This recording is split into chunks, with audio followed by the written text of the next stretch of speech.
This is Alicia Alt, reporting for the Global Medical News Network from Capitol Hill. At a press briefing at the Senate Russell Office Building, attended by several members of Congress, the Premier Healthcare Alliance unveiled a new collaborative of health systems that are aiming to become among the nation's first accountable care organizations, or ACOs. ACOs are expected to be the backbone of the new health delivery system, but they are still loosely defined. I asked Dr. Nicholas Wolter, CEO of the Billings Clinic in Billings, Montana, to explain more about the ACO concept. What would your definition of an accountable care organization be? Well, this concept came out of some work by the Dartmouth group, as well as some work MedPAC did several years ago. The idea being that if doctors and hospitals and other providers work more closely together, they could coordinate the care of patients across silos and over time, and be more accountable for how we look at the cost that's driven by fragmentation.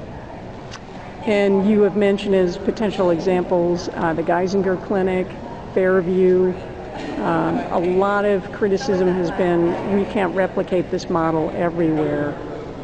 What do you say to that? Well, I think the model is potentially replicable in most places, although it does involve trust, physicians being willing to work with hospitals and vice versa, and of course that territory varies quite a bit from community to community.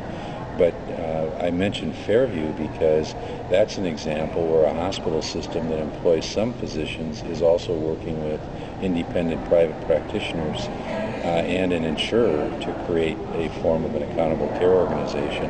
That tells me this can happen even in communities where the relationships are amongst independent practitioners.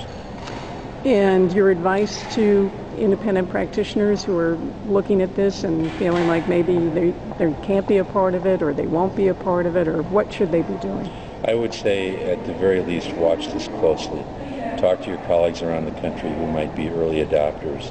There could be opportunities in this to have a rewarding practice, to take care of patients differently, although of course there will be concerns and worries about who's in control. There's going to be different ways that providers can participate in these models. Medical home may be a good way to start. Watch this closely because there will be a lot of activity. For the Global Medical News Network, this is Alicia Alt.